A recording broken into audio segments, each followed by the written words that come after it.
Olá, muito boa noite. Está no ar mais uma edição do Jornal da RDC hoje, nesta quinta-feira. E você confere agora as principais notícias de hoje.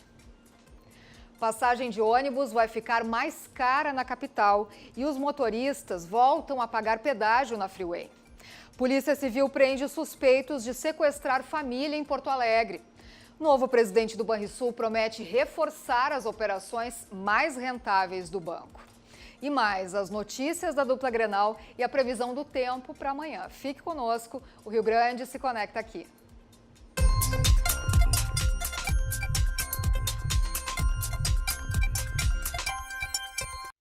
A gente começa o Jornal da RDC com uma notícia para os usuários do transporte público da capital. As passagens de ônibus devem sofrer novo reajuste nos próximos dias. O valor pode chegar a R$ 4,75. É claro, a reportagem foi ouvir a população sobre essa medida. As empresas pedem aumento de 11% na tarifa. Com isso, as passagens teriam reajuste dos atuais R$ 4,30 para R$ 4,75. Isto num primeiro cálculo. No segundo, a tarifa subiria um pouco menos, chegando a R$ 4,70.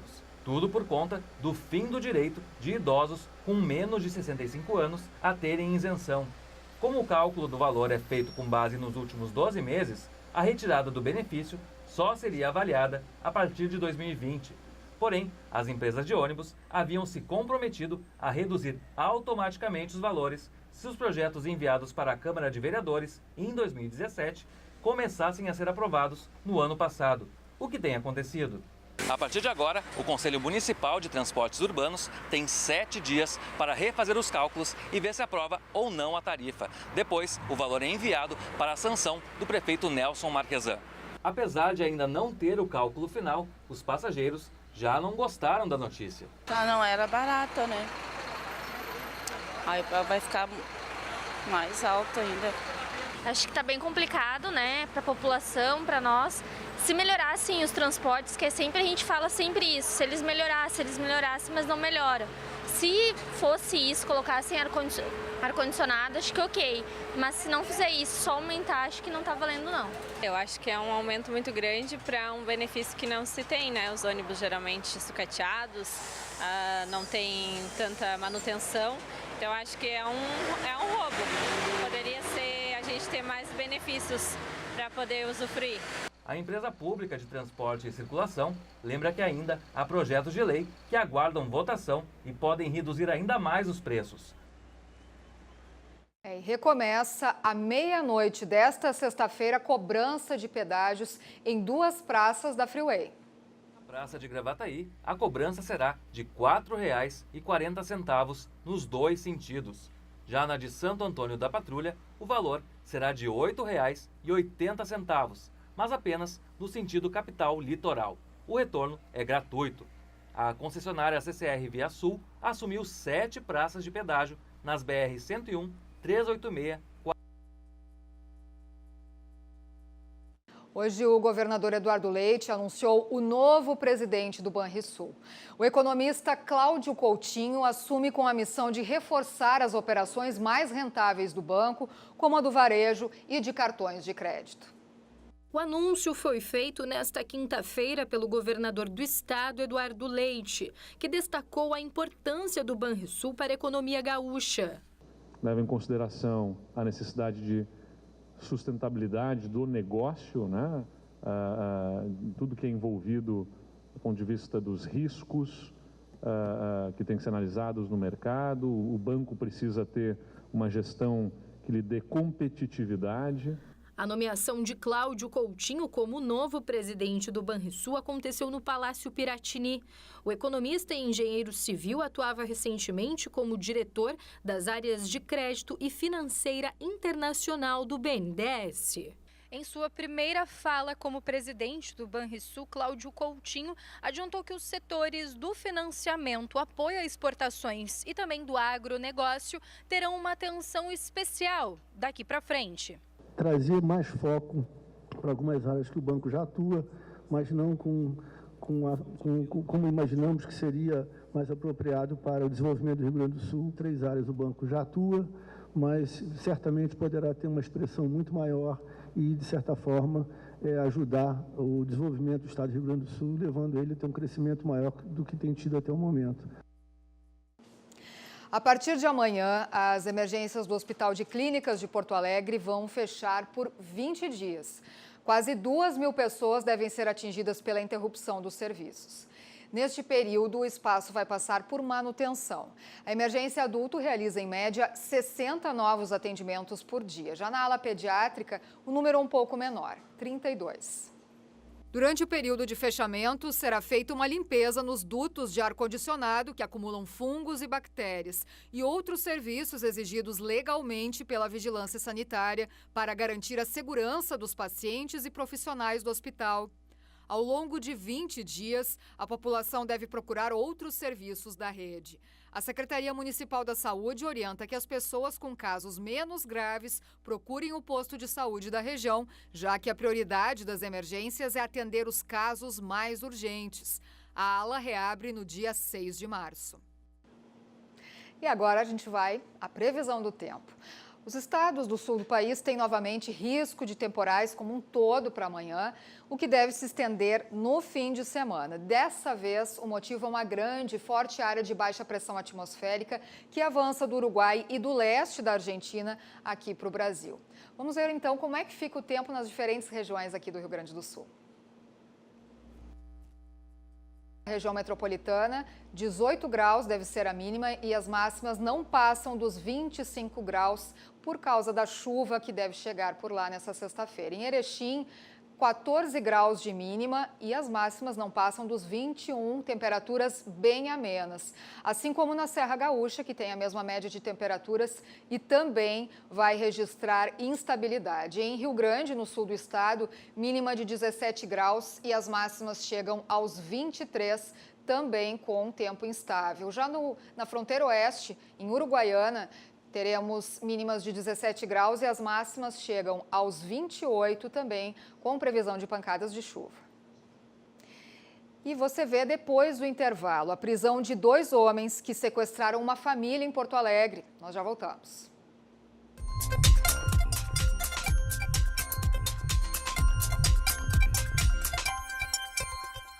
O Supremo Tribunal Federal discute nesta semana a criminalização da homofobia.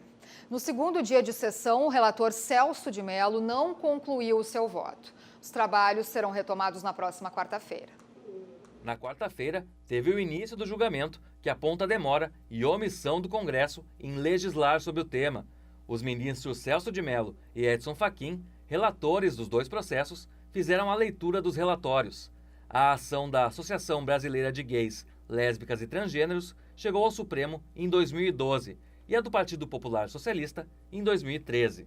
A do PPS pede a criminalização de todas as formas de ofensa, homicídio, agressões e discriminação motivadas por orientação sexual ou identidade de gênero, um prazo fixo para o Congresso aprovar a lei, além de incluir indenização às vítimas.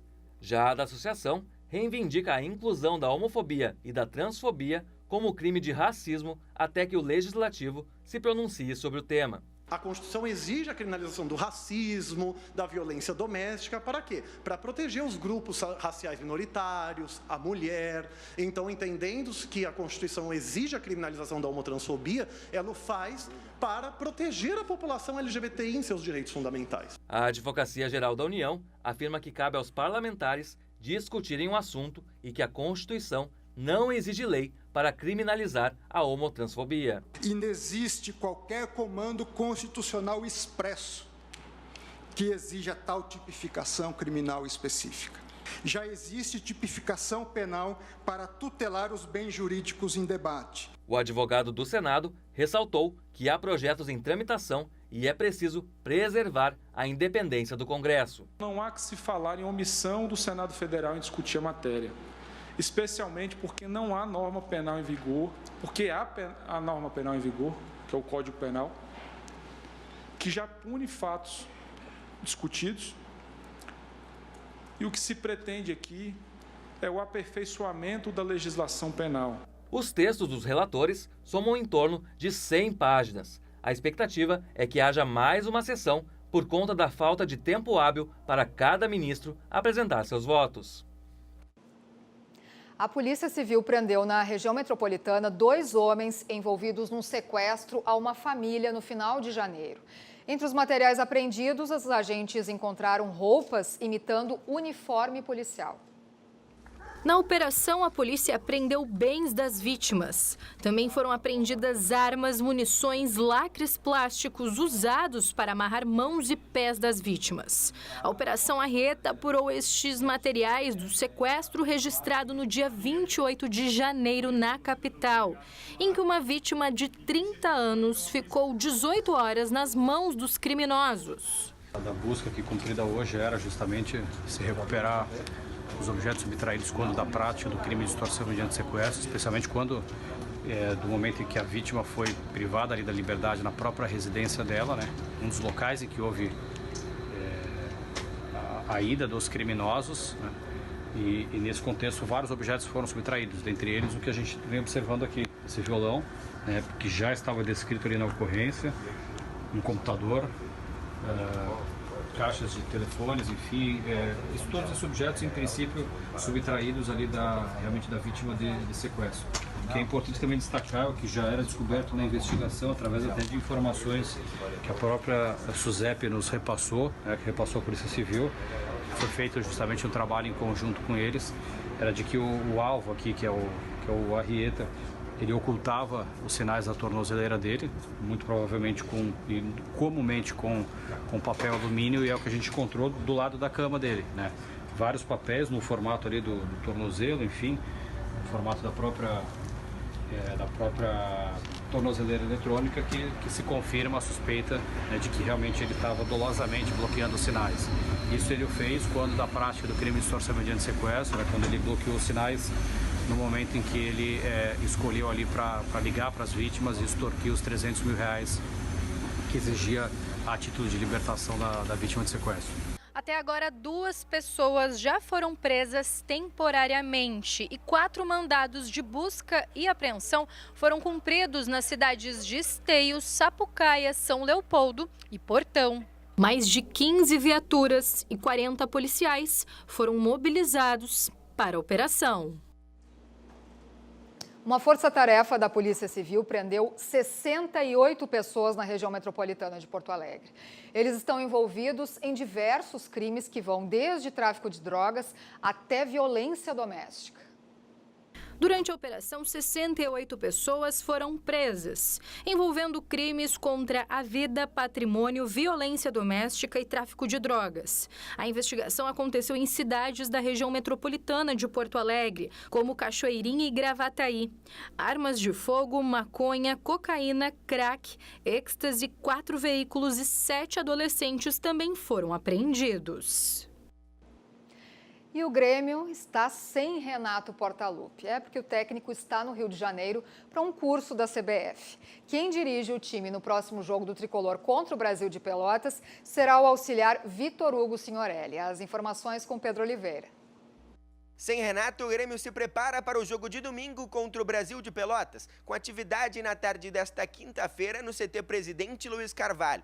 Vitor Hugo Signorelli é quem substituirá Renato na Casa Mata neste próximo jogo. O treinador do Grêmio, junto com seu assistente Alexandre Mendes, estão no Rio de Janeiro fazendo o curso da CBF. Diego Tardelli, que foi apresentado ontem junto de Léo Moura, ficaram na academia fazendo trabalhos regenerativos. Quem conversou com a imprensa hoje foi o lateral direito Léo Gomes, que falou sobre a sua evolução desde 2017, quando chegou no Grêmio. Acho que eu cheguei muito tímido aqui e acho que era nítido minha timidez dentro de campo também. Acho que todo mundo via isso, principalmente no ano de 2017. Então acho que o professor Renato sempre procurou me ajudar, até mesmo com conversas ali, o professor Alexandre. Acho que isso foi me ajudando bastante. Acho que eu fui conseguindo evoluir. Acho que principalmente ele me cobrava para me fazer o que eu fazia nos treinos, nos jogos, né? Eu não conseguia fazer isso no ano de 2017. Acho que no ano passado e esse ano eu estou conseguindo botar em prática tudo aquilo que eu faço no treinamento, no dia a dia. Eu acho que as coisas vêm dando certo. E no lado do Internacional, o técnico Odair Hellmann testa a melhor formação para a estreia do time na Libertadores na primeira semana de março. O grupo intensifica a preparação para o próximo jogo do Campeonato Gaúcho contra o Caxias no Beira-Rio. Todas as informações do Colorado com o repórter Guilherme Paz. Tudo bem, Lilian? O Internacional fez um treino fechado na manhã desta quinta-feira, ali no estádio Beira-Rio. E aqui no CT Parque Gigante, quem conversou com a imprensa foi o atacante William Potker. Faltam 2 jogos para a estreia do Internacional na Libertadores. E os adversários do dia 6 de março já estão sendo conhecidos. Talheres e Palestino se classificaram para a próxima fase da pré-Libertadores, que acontece na semana que vem. O próximo jogo do Internacional é apenas domingo às 19 horas no estádio Beira-Rio. Hilder Helma não vai contar com Nico Lopes. Na função, que é de D'Alessandro, pode aparecer Rafael Sobis. Foi assim no jogo treino contra o São Paulo de Rio Grande, onde o time alternativo ganhou de 6-0. O atacante William Potker, que desembarcou no Beira-Rio em plena Série B, sendo o artilheiro do Campeonato Brasileiro, o artilheiro do Campeonato Paulista pela Ponte Preta, está vivendo uma fase de garçom no Internacional. E ele conversou conosco a respeito disso. É claro, né? Eu mudei um pouco a minha característica depois que eu cheguei aqui no Internacional, tive que me adaptar a algumas situações, né? Cumprir funções táticas. Eu acho muito importante isso para um atleta entender, né? E se adaptar o mais rápido possível a algumas situações. Eu vinha sendo artilheiro do Campeonato Brasileiro, fui artilheiro do Campeonato Brasileiro, logo em seguida do Campeonato Paulista e logo me apresentei ao Inter e fui artilheiro do Inter na Série B, né? Então, para mim mudou sim algumas coisas, né? Mas eu fico muito feliz de estar vivendo coisas novas aqui no Inter, aprendendo coisas novas. Isso aqui para minha carreira é fundamental, porque talvez hoje eu estou aprendendo coisas que talvez eu ia aprender com 30 anos. Então, para mim é fundamental estar convivendo com o professor Odair. Muito obrigada, Gui. Agora a gente vai para o JB, né? Vamos ao comentário do João Batista Filho. Ouvi atentamente uma entrevista do vice-presidente de futebol do Internacional, Roberto Melo, nesta semana, em que ele garantia não só os salários do Inter em dia, mas como pagos antecipadamente. Que o grupo de jogadores foi mais equilibrado a partir de agora. Aliás, recentemente o Rodrigo Caetano falava que o Inter já tem um grupo com várias opções para o Odair e que agora só se algum jogador chegasse para acrescentar uma qualidade diferenciada na Copa Libertadores da América. Valdívia voltou, mas o Inter não vai assumir nenhum risco de pagar o jogador, pegar o contrato. Não, o Valdívia não interessa nesse momento. E o foco agora do Odair Helman é colocar os principais jogadores e não dar chance muito para os garotos que estão subindo da base, embora o Pedro Lucas possa até ser titular, porque a meta do Inter não é necessariamente lançar talentos da base agora, é focar em preparar um time para a Copa Libertadores da América. Libertadores essa que ficou um pouquinho mais fácil. Veja bem, um pouquinho mais fácil, porque não terá o São Paulo. O Talheres ou o próprio time do Chile, o Palestino, que confesso, não conheço absolutamente nada, vão entrar no grupo do Colorado. Tudo indica que teremos um novo confronto do Inter com o Guiazul. Aliás, novo porque em 2006 o Inter enfrentou ele com o Libertad. Claro que todas as homenagens para o Guiazul, que está jogando muito, mas o grupo ficou com o Inter e River Plate como favoritos. Não dá para imaginar que se o São Paulo estivesse, seria a mesma coisa e não é mais o grupo da morte, o que, convenhamos, é muito bom para o Colorado. No lado do Grêmio, hoje o presidente Romildo soltou um vídeo fazendo meio que um apelo para a torcida gremista, dizendo, e com razão, que cumpriu sua promessa. O Grêmio entregou um elenco muito mais competitivo do que aquele que começou a temporada. E não há como negar, são boas as contratações do Montoya, do próprio Diego Tardelli e, quem sabe, o Felipe Viseu entra de lambuja nessa conta. Mas agora, segundo o presidente Romildo, chegou a hora do torcedor se engajar mais, ser sócio, comparecer à arena, comprar os produtos do clube. Ele fez a parte dele. Agora é com a torcida do Grêmio. O Renato parece ter encaixado esse time tricolor. O torcedor tem que dar a resposta. O Grêmio hoje, para a gente ter uma noção, tem cerca de 90 mil sócios ativos. O sonho do presidente é chegar a algo em torno de 120 mil sócios. Com este pessoal contribuindo mensalmente, toda a folha, o custo de cerca de 12, 13 milhões da folha salarial será pago apenas com o associado. É o sonho do presidente Romildo, que nesse ano, além de tentar mais uma taça para encerrar sua vida como presidente do clube, pelo menos nesta primeira passagem, ainda pretende aumentar o número de sócios e comprar a arena. A compra da arena parece a mais difícil, a mais impossível, mas está na hora da torcida também fazer sua parte. E o Rio Grande do Sul teve 2.900.000 multas aplicadas em 2018, uma redução de 7% em relação ao ano anterior. Os números foram divulgados hoje pelo Detran. 10 infrações mais cometidas por motoristas no estado no ano passado, a que teve mais registros foi por excesso de velocidade, com mais de 1.300.000 multas. Na sequência, vem dirigir sem habilitação e estacionar em local proibido. Não usar o cinto de segurança e dirigir com o celular na mão ficaram em 8º e 9º lugares, respectivamente. E o departamento também divulgou que os processos de cassação de CNHs aumentaram 83% no estado. Foram 21.700 processos de cassação da Carteira Nacional de Habilitação em 2018, contra 11.800 em 2017. Segundo o Detran, o motivo para o aumento é a resolução do CONTRAN, Conselho Nacional de Trânsito, que cita a possibilidade de instauração de mais de um processo administrativo para aplicar a penalidade de cassação concomitantemente. E o Jornal da RDC vai ficando por aqui. Você tem mais notícias amanhã a partir do meio-dia com o Rio Grande em Movimento. Fique agora com o Cruzando as Conversas, apresentado pelo Ricardo Azeredo. Não perca. Até amanhã. Tchau, tchau.